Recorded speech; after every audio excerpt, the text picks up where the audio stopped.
We are now streaming live on Facebook also. And so welcome to Kathy. And welcome There to... she is. There she is. All right. Welcome, Yay. Kathy. Hi. God bless you. I think Kathy. we are at our full complement, and we are streaming live on Facebook. I think that worked out successfully. So I'm not going to pay any attention to Facebook, although I think I could get it up here if I wanted to. Yeah, actually I can. Oh. The wonders of modern technology. So welcome to all of those who are on Facebook. Jenny has disappeared in a brilliant cloud of light. Welcome to the light. Yeah. Sorry about Jenny, you are in an absolutely marvelous place there, because when you leave, you are replaced by this brilliant cloud of light. When you are there, you have this halo around you. Oh wow. So, hey, that's I planned it perfectly. that's great. Kathy, do you know these other two wonderful people? Well, I know Marcia, and I know in passing Jenny, because Jenny, didn't you go to OLA at one time? Or I mean, Oh, yeah. Weren't you a member of OLA? Yeah. Yes. So I do know I know you in passing, certainly by name and by face too, but I don't know that we've ever sat down and had a conversation. But Marcia, I do know, right, Marcia? Hi. Yes, I do know Marcia. And I don't know how I know Marcia. Well, I know Marcia because I think you've been on one of the tours, right? One of the Turkey tours. Oh, yes. So I probably have met you several times at Tessa's house. And I think you Yeah. were in FCCW too, as well as Oh Jenny. yeah, yeah. I Oh, remember Jenny, Jenny. yeah, right. And I still am in FCCW. So yeah. That's right. The two of you are veterans of our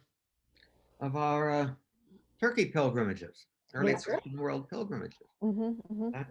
That's great. And we all have our cup of coffee. Notice this is a Turkish cup. Oh wow, yeah. I'm double-fisted here. That's good. Vodka in one hand and coffee in the other. You put them together, and it would be what the Italians call caffè corretto, Ah, Okay. which love it. translated obviously means corrected coffee. Yep. Yeah.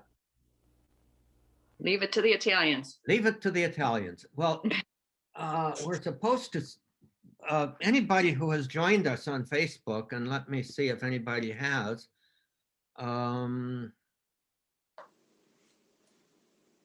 Oh, it's private. I don't know why it's private. It shouldn't be private. It should be public. Okay, now we're public on Facebook. Boy, I'm glad I caught that. Ah.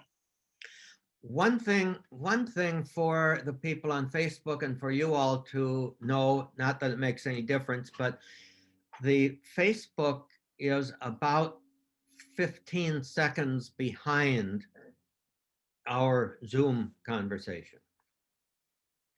I don't know if that means if anybody misbehaves, we can cut it off before Facebook people see it or whatever. But the technology is about 15 seconds behind. And so we probably will start welcoming people to Facebook. Nobody is on yet. But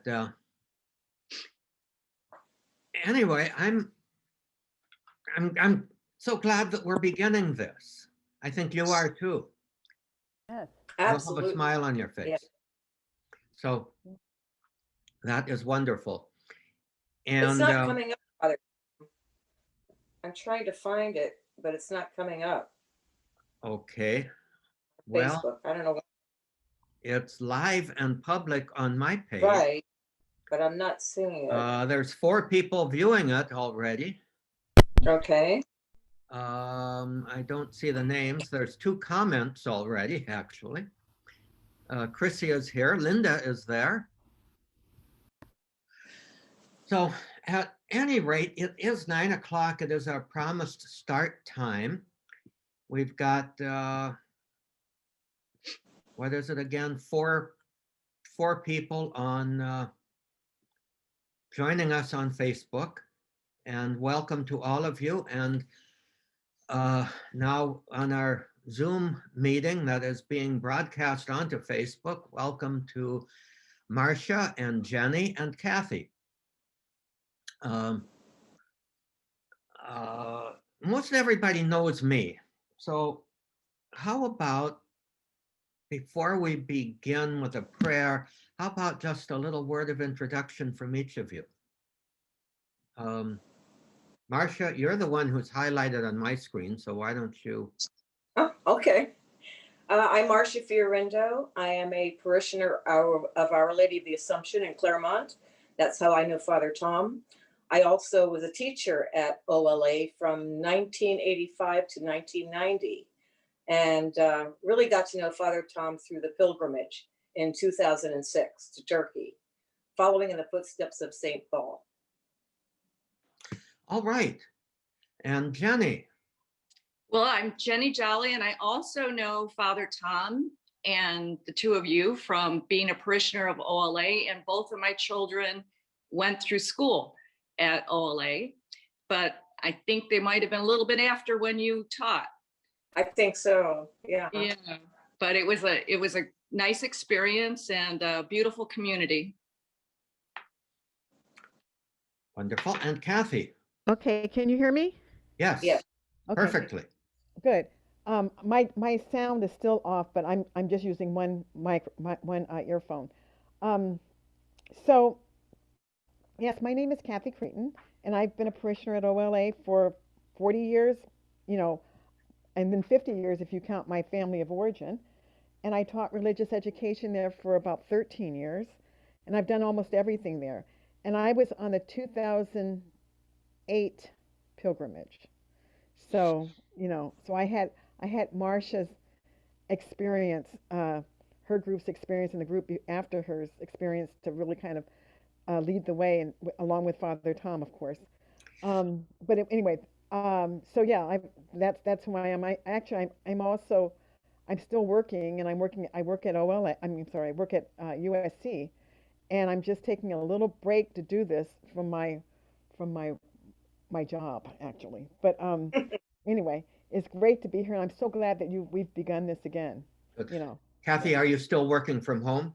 Yes, I'm still working from home. Yeah. Okay. So this is your coffee break. This is my coffee break, an extended Okay. coffee break. Yeah. Okay, good. Kathy, you were, okay, 2008 was the memorable one when everybody absolutely got sick. Yeah, but I didn't get sick until the very last day, but I got sick. Yeah, and that's the one where Tess Henry Oh. came down with pneumonia and had to stay for an extra week, and I Yep. stayed there with her. You did. You did. Which was- How much longer did you have to stay? I can't I remember. think it was about a week. About a week, and then Granville came.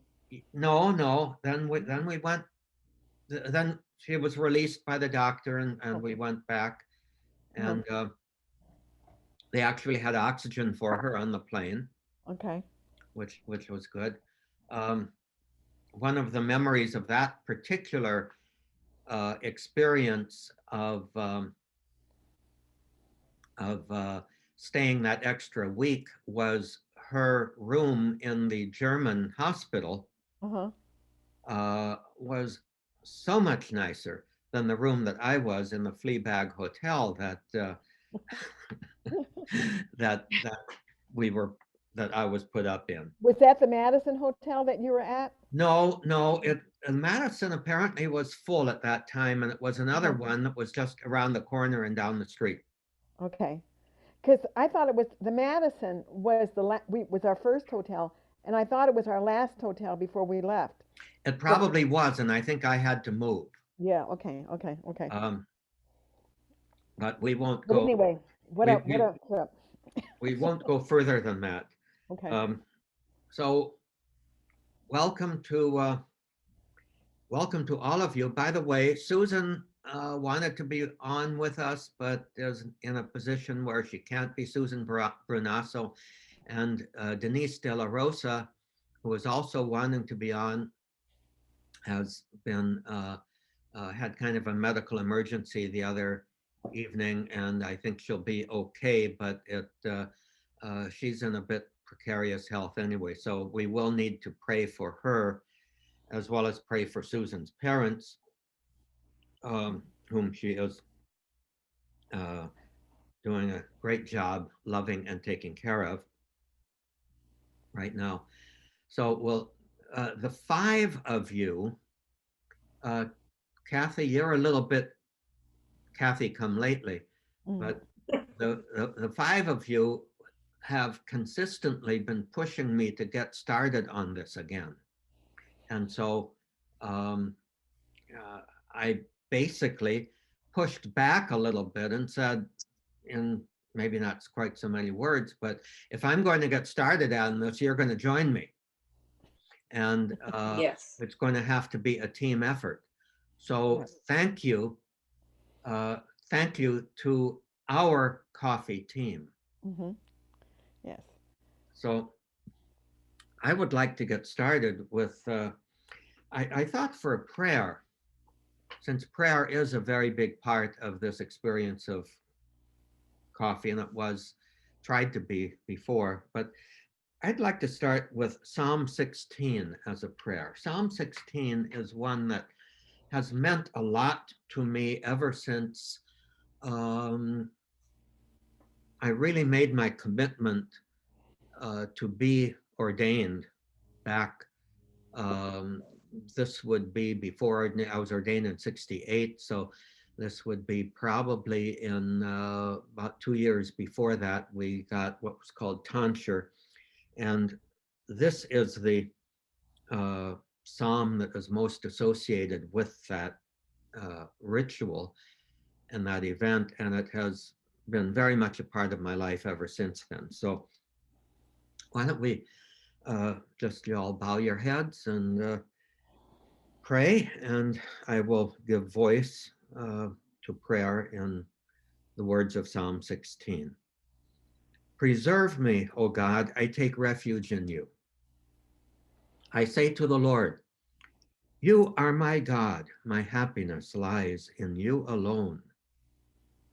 God has put into my heart a marvelous love for the faithful ones who dwell in his land. Those who choose other gods increase their sorrows.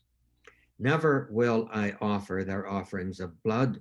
Never will I take their name upon my lips. O Lord, it is you who are my portion and cup. It is you yourself who are my prize. The lot marked out for me is my delight. Welcome indeed the heritage that falls to me. I will bless the Lord, who gives me counsel, who even at night directs my heart. I keep the Lord ever in my sight. Since he is at my right hand, I shall stand firm.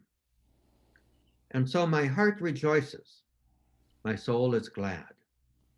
Even my body shall rest in safety, for you will not leave my soul among the dead, nor let your beloved know decay. You will show me the path of life, the fullness of joy in your presence. At your right hand, happiness forever.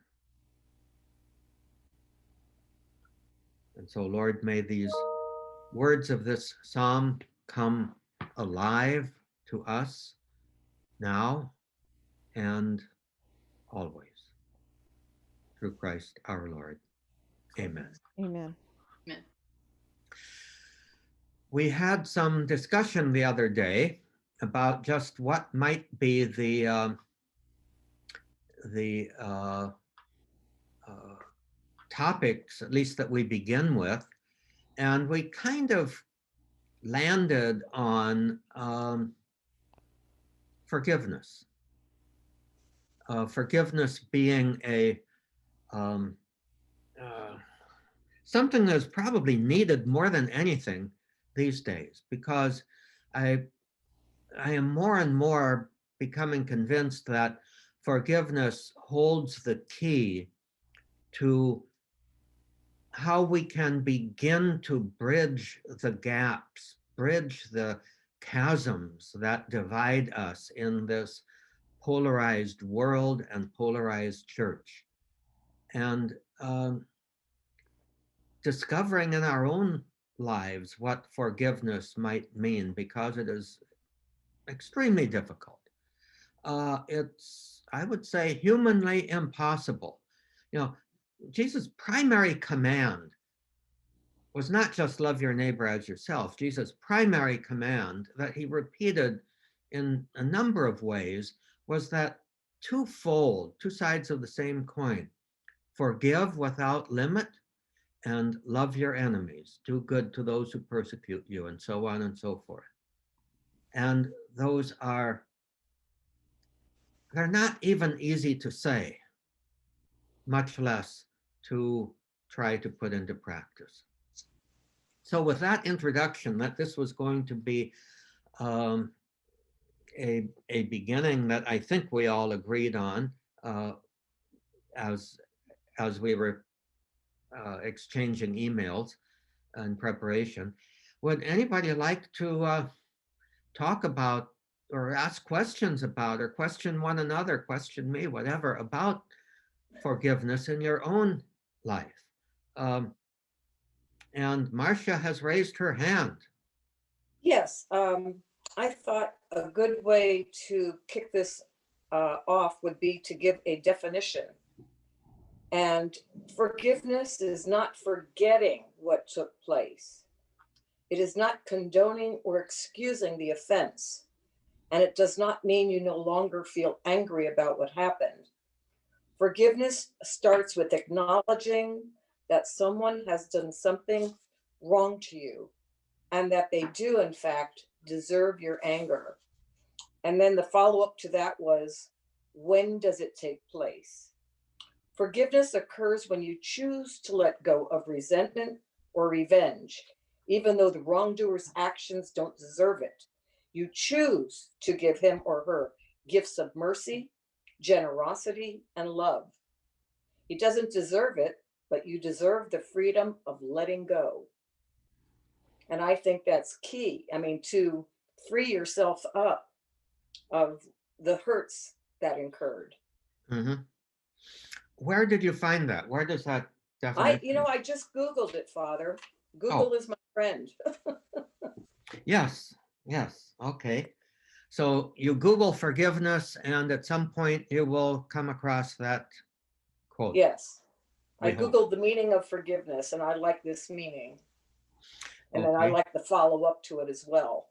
Okay. Of course, Google changes its search results for everybody depending on what you've bought lately or what, whatever.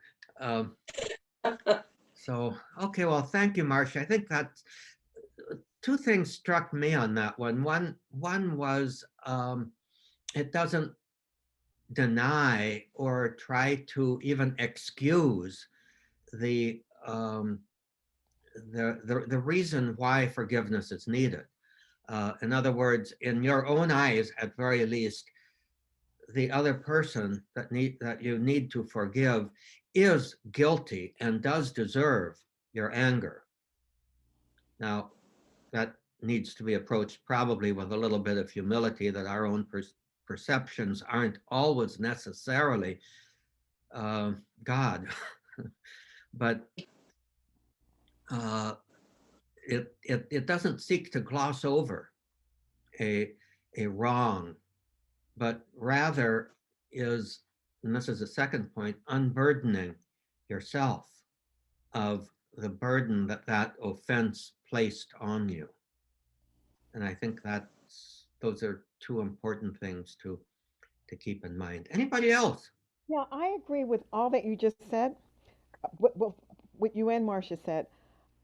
But I think it was Father Chris, the African priest who was an associate at OLA. Do you remember who I'm talking about? I think you were there when he was an associate. Oh yeah. Yeah. But anyway, he was doing some series, and he was talking about Jesus healing, doing physical healing, right? And he was saying the physical healing was a sign and symbol of Jesus's power to to forgive interiorly, internally, Mhm. souls. And but as Marcia was talking and as you were talking, I listened. But what came to my mind was, and this is just a question, it's not really a statement, really, um, that it seems to me that forgiveness, true forgiveness, and true healing. So when he talks about the physical healing as a sign of forgiveness, he's talking about interior healing as well as forgiveness of sins, right? But the healing really cannot totally take place unless the person is willing to accept the healing. You know what I mean? And so if I'm have a physical uh, ailment and I'm not willing to seek or willing to accept healing, even though somebody may want to do that, even though the doctor, for example, may want to, provide some sort of therapeutic for me, if I don't do that, then I'm not really going to be healed. And it seems to me that I agree with you that forgiveness does up to a point release the person who is being wronged, who's doing the forgiving. But shouldn't our desire to forgive go beyond our own personal sense of liberation from the sin, from anger, or from whatever? That it should it not should it not go beyond that in terms of wanting the person who offended us to accept the to accept the correction and the forgiveness? And I think, and also I was thinking about um, what happened recently. What happened recently in D.C. at the the Capitol, the insurrection they call it, right? And so people are talking about. So you have one group of people who are talking about we don't need people going after these folks. We should not be. That should not be our focus. We need healing. We need unity. And then there are other people who say, yes, we do need healing. We do need unity. We need forgiveness, but we also need accountability, right? So I think forgiveness, um, I think it may involve more than just me saying, okay, I forgive you, and I really am going to struggle to try to do that. I mean, it's never easy, Hmm. but I think it's also for healing to really take place, it's also the person who's receiving the grace who's being offered the grace should also receive it. To Oh, put it yeah, to put it another way, forgiveness that is only one-sided is always going to be incomplete. exactly. You said it so much better Yeah, than I did. yeah, and I think that's a problem that a lot of us struggle with. How can I forgive if the other person doesn't want to forgive? There is always a raw, unfinished, hurting edge there if that forgiveness doesn't result in some kind of a reciprocal restored relationship. And I think that's something that we often forget too.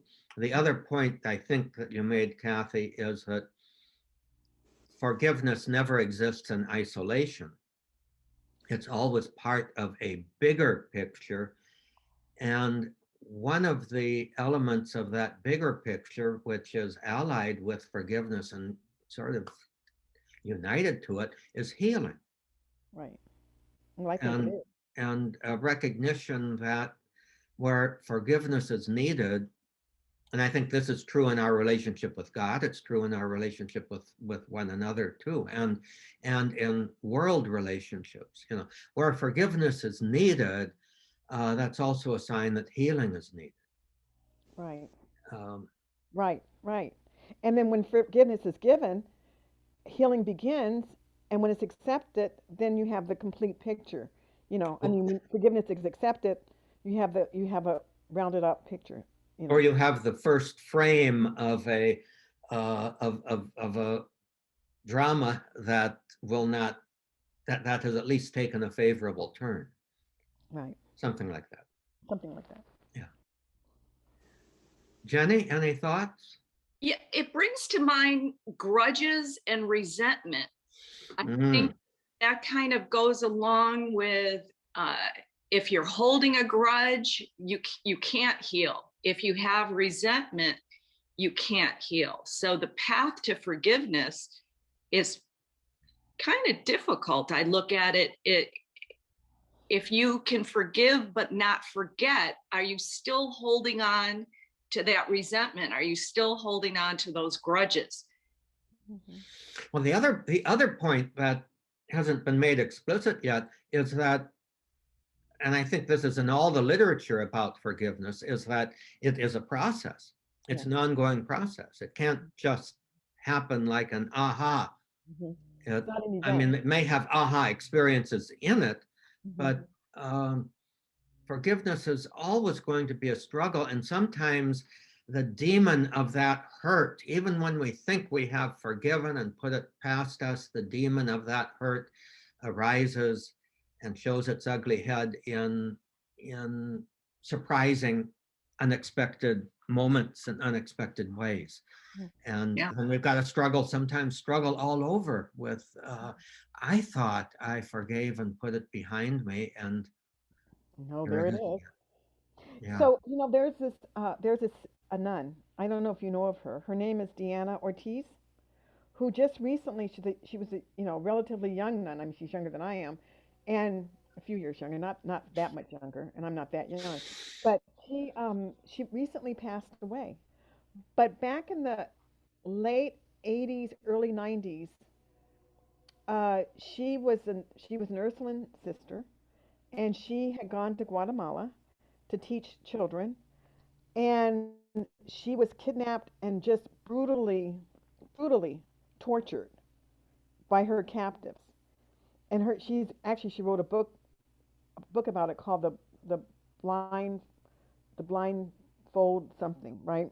But anyway, I heard her speak in Virginia about 20 years ago, and at a Pax Christi event, and she actually was when she just passed away last week, and when she spoke, she was still fresh from this experience. But one thing that she said, and I think it was fairly recently, is she said that, I want to forgive these people. I mean, they did terrible things to her, terrible and unimaginable things, unthinkable things. Um, she says, I want to forgive. She says, but you know what? I have to leave that to God, because she could not, in all honesty, just say, I forgive them, because it was that it was over, that her forgiveness was complete, because it was such a horrible thing. And the fact that it wasn't acknowledged that they had actually done what was done to her. But the other thing I wanted to say was this whole thing about forgiveness and also with God, because He does call us to forgive. And she was saying in her book, and actually it kind of like alludes to the title of the book, that after she was freed and she had come back home to the States, she had her Bible, and she wrapped her Bible in black cloth and put it in a drawer. And it was years before she took that Bible out, you know, because that's how wounded she was, and also her whole thing, her whole um, her whole communication with God, Mhm. was impacted. So I think you're right when you say it's a process. It's a process. It's not a one-time event. Although I have experienced, I think, forgiveness of people as a one-time event. But you're right. It does come back, and it comes back maybe in unrecognizable ways that you have to just continue to do that. Maybe Mhm. that's what Jesus meant when he said, forgive 7 times 70. That you just have to keep doing That's it. certainly a part of it. Yeah. That's certainly a part of it. Mm, Yeah. yeah. And, I'm very conscious of the fact that what we are saying about individual forgiveness, Hmm. my forgiving a person who has offended me, Hmm. um, is exactly the same thing that we can say on a community and broad-based societal and ecclesial level. Hmm. That, forgiveness often is, it may need to be also a group activity, just as love of enemies has to be a a group activity. It has to certainly include and be based on the individual, but it also needs to be something that we learn how to do together. Yeah. Um,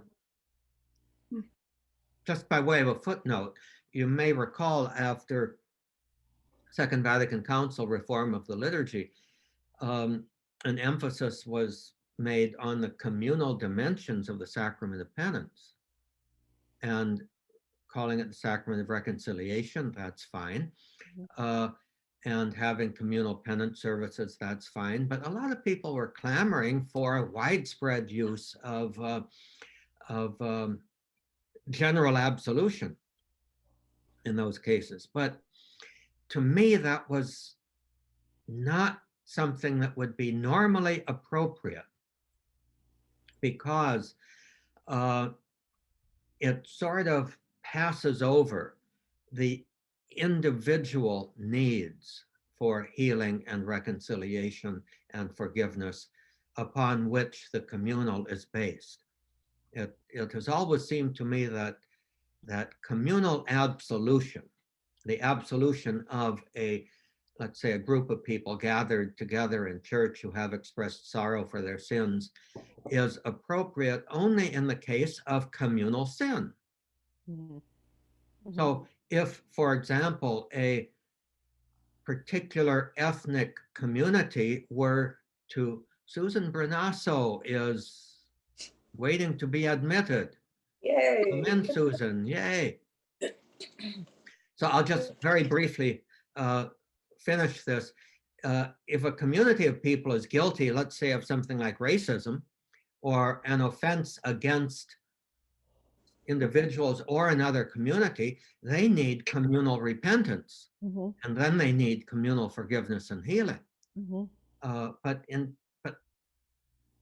you can't just merge my own individual personal sin into that as well. There is Susan. Hello. Welcome, Susan. We are in the last 3 minutes of our Facebook live presentation, because I'm committed to keeping this at a half hour. The FBI has just joined us. And there are 12 people watching on Facebook at this point. So welcome to Susan. And do you have anything to say? Good morning. That doesn't look like coffee in that glass. It's lemon water. Okay. Okay. Okay. We'll believe you. We'll believe you. Mike's right here. He can verify this. Yeah, I made it for her. I made it for her, so trust. Okay. All right. Hi, Mike. Hey, good morning, Father Tom. How you doing? Very good. How are you? Doing terrific. Long time no see. What's been going on? Well, we're doing this for one thing, and we're talking Right. about forgiveness. And there was some rich conversation going on here among all of us. So how are you doing, Susan? Especially Doing with well. your father and your parents. It's been a bit challenging, but we are above ground and we're healthy, and so I'm feeling very blessed. Uh-huh. Oh, good. And where did you get that hat? Oh gosh, long story. Try to keep So it short. I'll Okay, keep you it- I'll have keep- you you have have 30 30 seconds.